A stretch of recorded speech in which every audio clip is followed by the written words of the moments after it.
Esse episódio começa numa segunda-feira de julho, às 8h30 da manhã. Eu tava no banco de trás de uma caminhonete e esse é o som do carro passando numa estrada de terra em Itanhaém, no litoral sul de São Paulo. Quem estava dirigindo era o Michel Idris. Ele trabalha na FUNAI, a Fundação Nacional do Índio. E a gente estava a caminho de uma aldeia chamada Rio Branco. Essa é uma das aldeias mais antigas aqui do estado de São Paulo. Ela remonta a mais de 150 anos, né? A Rio Branco é uma aldeia do povo Guarani Mbiá, onde vivem cerca de 70 pessoas. Do lado do Michel, no banco do passageiro, estava sentada a Luciana Mello. A Luciana é gestora do Banco de Alimentos da Prefeitura de Itanhaém. E, desde 2016, coordena um projeto em parceria com a aldeia Rio Branco. Nesse projeto, a prefeitura compra o milho guarani produzido na aldeia e aí esse mesmo milho é usado para fazer a merenda escolar das crianças da comunidade. Eles que comem o milho. Esse milho ele é comprado para alimentação escolar indígena. Como ele é sagrado, ele só fica na escola da aldeia. E naquele dia, a gente estava indo acompanhar o plantio desse milho, que acontece sempre no meio do ano. A aldeia fica na Serra do Mar, cercada de morros cobertos pela Mata Atlântica. E o seu nome vem do Rio Branco, que corre por ali e depois desemboca em Itanhaém. Perto da onde a gente estacionou, eu vi casinhas compridas de alvenaria, onde vivem algumas das famílias. E um pouco mais pra frente tinha uma choupana com um forno de barro, que foi onde eu encontrei a Maria pela primeira vez. Entra, Sara. Sara, essa é a Maria. A Maria tem 59 anos e mora no Rio Branco com os filhos e com o marido, o Ribeiro da Silva. Ela e o Ribeiro são agricultores. Ela, na realidade, quem é que planta? É tu, né? Eu mesmo. O Ribeirinho é o guardião da semente. E ela... Guardião. E ela é a plantadora. Nessa hora, a Maria ainda estava bem tímida. Por isso você provavelmente nem escutou a voz dela respondendo a Luciana. Só a risada. E dentro da choupana, em cima de uma mesa, estavam várias espigas de milho, todas arrumadinhas. Espigas de milho que eu nunca tinha visto igual. Brancas, amarelas, vermelhas, azuis, multicoloridas, de diferentes tamanhos e formatos. A Maria estava por ali esperando a gente para podermos ir juntos para o lugar onde eles fazem o plantio. É uma roça que fica do outro lado do Rio Branco. A Maria foi mostrando o caminho e eu fui andando do lado dela. Ela estava levando uma cesta de palha com os grãos de milho. E eu aproveitei para perguntar como se fala milho em Guarani. Awati. Awati? Awatiponi. Awatiponi? Esse aqui? Esse aqui é awatiponi. Awati é milho. E aquele que ela ia plantar era o awatiponi. Ele chama assim porque poni quer dizer pequeno. E as plantas dessa variedade ficam só com 1 metro de altura, com espigas de mais ou menos 1 palmo. Além de ser poni, esse milho também é chamado de awatipará, porque pará quer dizer multicolorido. E cada espiga dele é uma mistura de grãos amarelos, brancos e azuis. Você não tem ideia de quanto eu e a Bia queríamos fazer um episódio sobre comida brasileira. A gente pensou em várias coisas exóticas ou esquisitas. E no final fomos fisgadas por um dos ingredientes mais comuns de todos. O milho, que é tão comum no nosso dia a dia, que a gente até esquece que ele tá na essência do Brasil. Eu sou a Sara Zoubel. Eu sou a Bia Guimarães e este é o 37 Graus.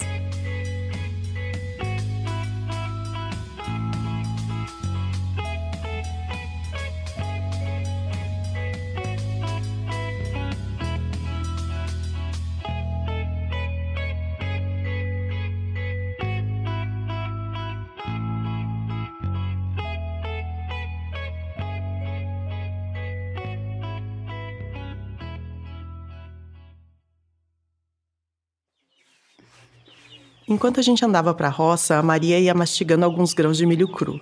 Aí ela me deu um para experimentar. Esse aqui não é duro, não. Mastiga um. Pode mastigar assim? Pode. Não é duro, não. O milho que ela me deu era macio, diferente das espigas que a gente encontra no supermercado. Essas ela chama de milho do Juruá, porque Juruá é a palavra usada no Guarani para falar de pessoas que não são indígenas. O milho do Juruá já é duro. Por isso que eu não gosto de plantar milho de Juruá.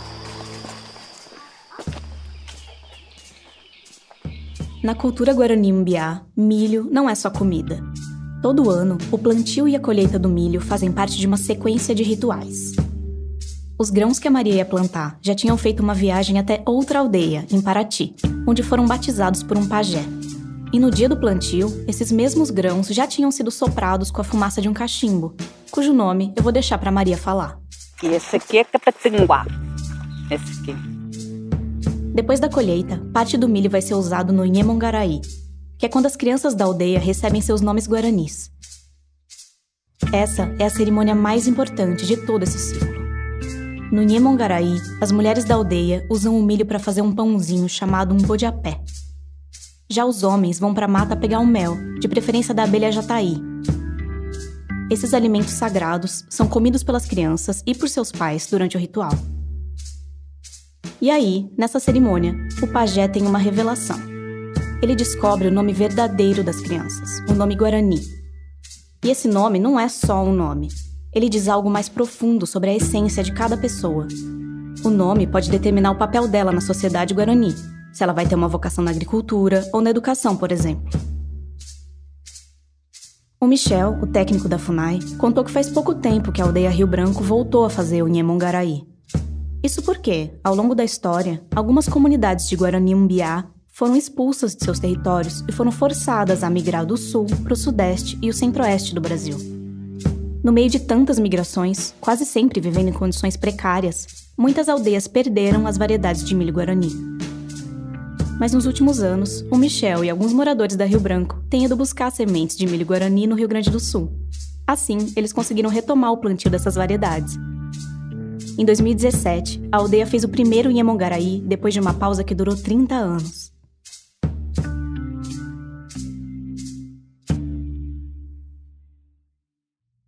A gente já vai voltar para a aldeia Rio Branco. Mas antes vamos dar um passo para trás, para o começo da história do milho. E quem contou pra gente essa saga foi a Flaviane Costa. Eu sou Flaviane, tenho 32 anos e sou pesquisadora e venho trabalhando há muitos anos com diversidade, evolução e conservação de milho. Ela faz doutorado na USP, em Piracicaba. E a gente encontrou com ela no laboratório onde ela passa boa parte do tempo. Aqui a gente tem as bancadas para macerar a amostra, pipetar.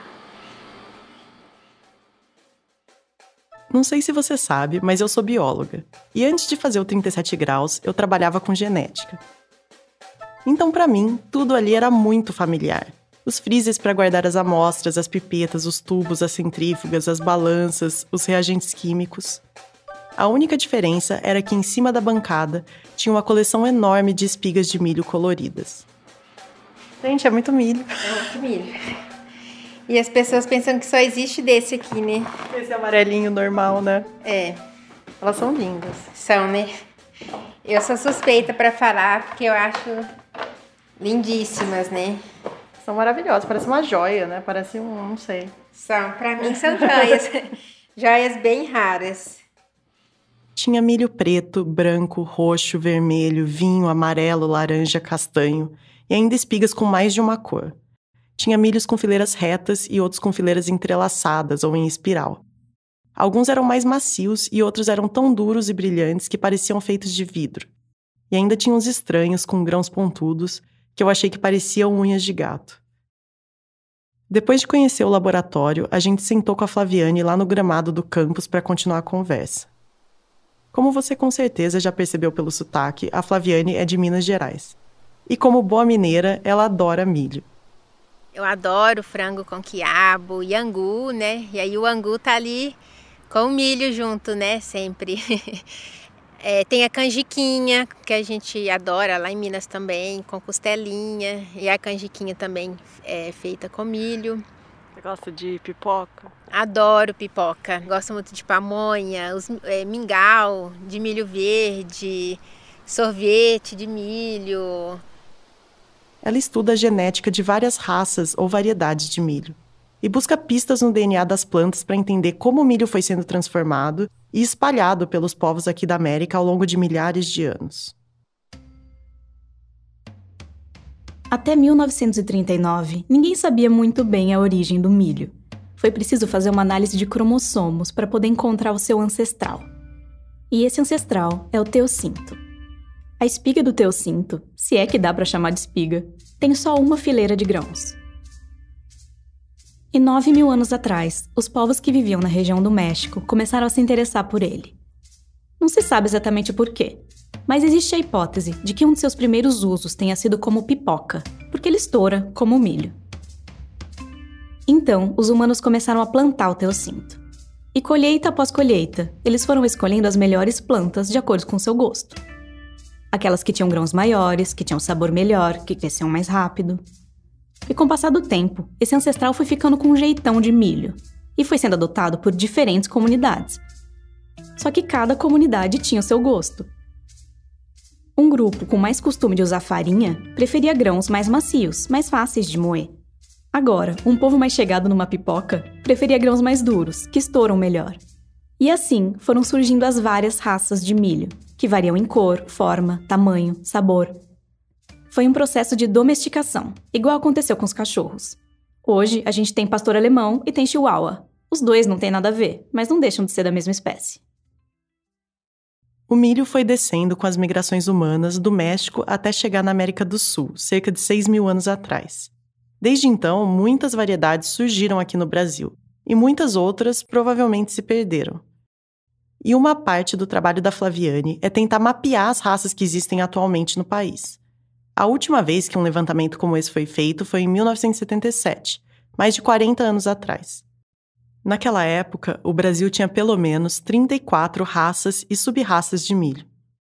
E para saber quais são as variedades espalhadas pelo país hoje, a Flaviane e os outros pesquisadores desse projeto visitam e conversam com comunidades indígenas, quilombolas e ribeirinhas de várias regiões do Brasil. Porque são elas que mantêm viva a diversidade do milho.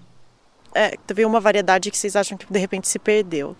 Qual que é o custo? Assim, eu sei que não é meio, na verdade não tem um custo, né? Meio sem preço, mas... Você perdeu algo que nunca mais você pode recuperar, né? Porque essa variedade pode ter demorado milhares de anos para existir, né?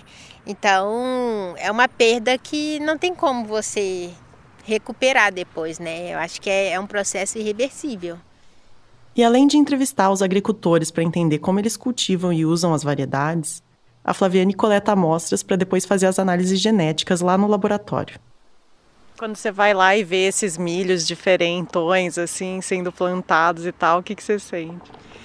Quando eu tive a oportunidade de fazer uma coleta na Amazônia, em Rondônia, em populações ribeirinhas, quando eu fui a campo, eu não sabia se eu iria encontrar a raça entrelaçada da Amazônia, que havia hipóteses que ela havia sido extinta, né? E quando a gente foi, nós não sabíamos o que iríamos encontrar. E quando, né, nós chegamos, né, a equipe chegou, e aí a gente viu que todos os povos estavam cultivando, assim, todas as casas que a gente visitou, os agricultores estavam cultivando. Eu fiquei muito emocionada, assim, eu quase chorei de alegria, de emoção, de ver essa raça sendo conservada até hoje. A aldeia Rio Branco é um desses lugares que conservam a diversidade do milho. E a gente vai voltar para lá logo depois do intervalo.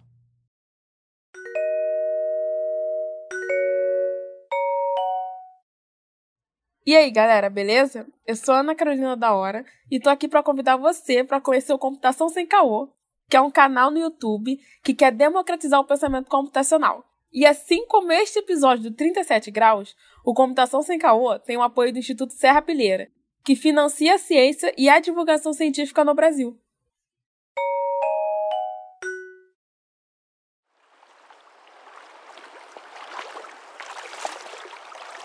Para chegar no lugar onde a Maria ia plantar o milho guarani, a gente teve que atravessar o rio.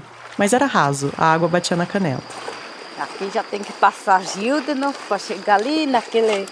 Passar o rio, depois tudo já chega lá. Né?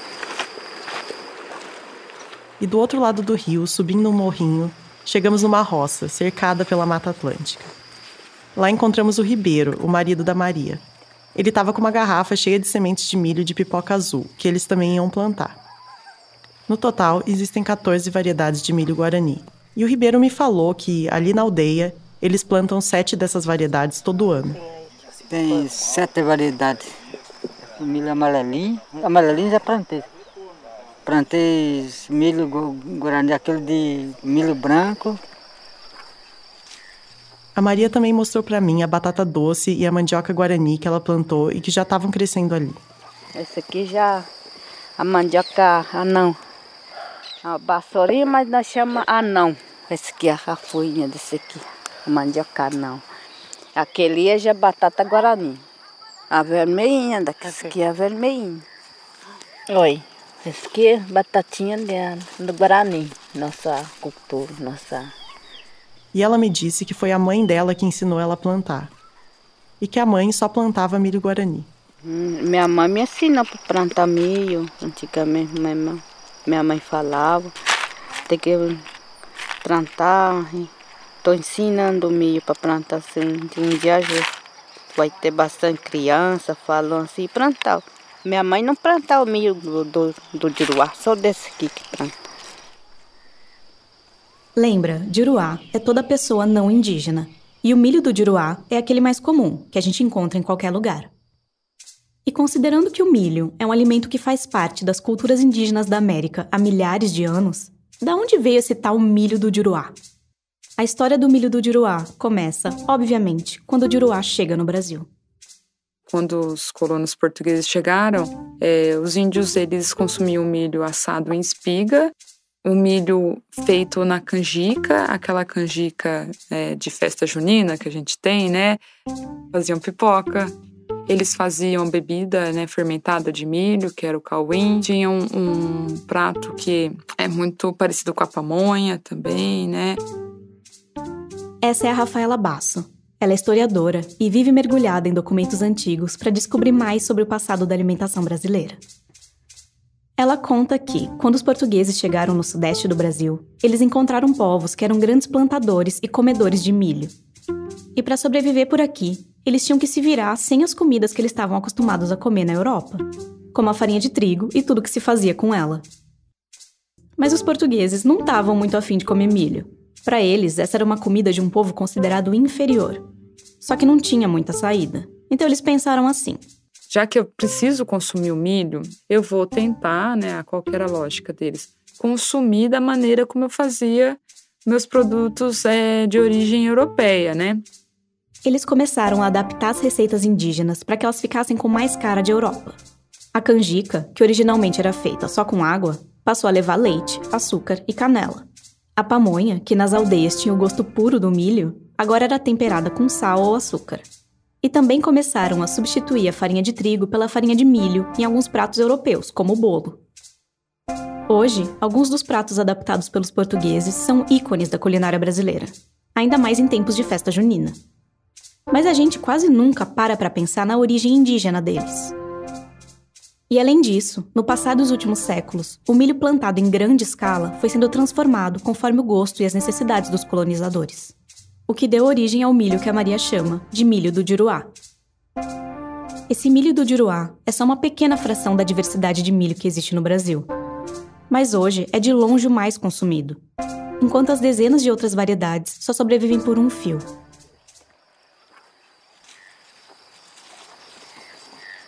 Recapitulando, eu estava na roça da aldeia Rio Branco e a Maria ia começar a plantar o milho. Ela fincava uma estaca de madeira na terra e fazia um furo. Aí ela pegava um punhado de sementes de milho e jogava no buraco. E assim ela ia plantando milho em fileiras na roça. Um furo, um punhado de sementes. Outro furo, outro punhado. E o Ribeiro, que estava com uma enxada, também ia fazendo alguns furos para ajudar. A Maria disse para mim que ela não queria que o milho guarani se perdesse e que não dá para ficar sem plantar. Tem alguma aldeia que já estão perdendo tudo. Eu falei assim para o meu esposo, não íamos perder milho não desse para a nossa cultura, falei para ela. Se é perder tudo para nós, não dá não para ficar não, sem plantar. Daqui a uns 3 meses, aquele milharal vai estar cheio de espigas coloridas de Auati, Pará. E antes de ir embora da aldeia, a gente passou na casa de reza e acabamos assistindo uma apresentação do Coral das Crianças, que é o que você está ouvindo agora.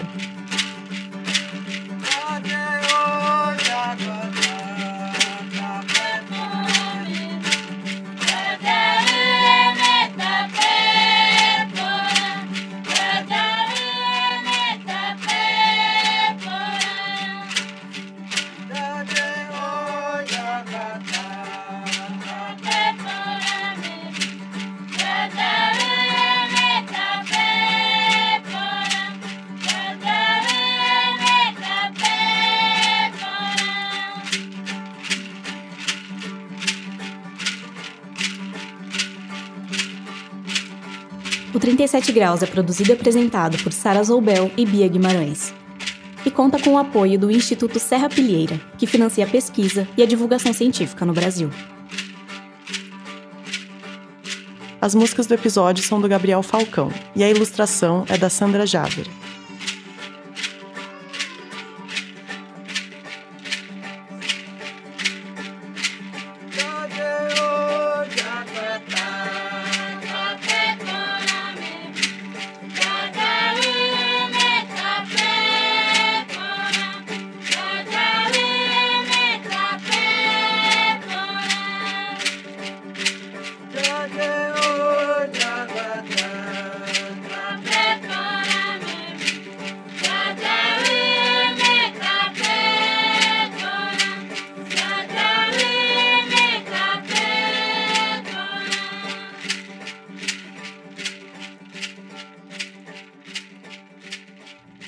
Esse foi o último episódio da segunda temporada do 37 Graus.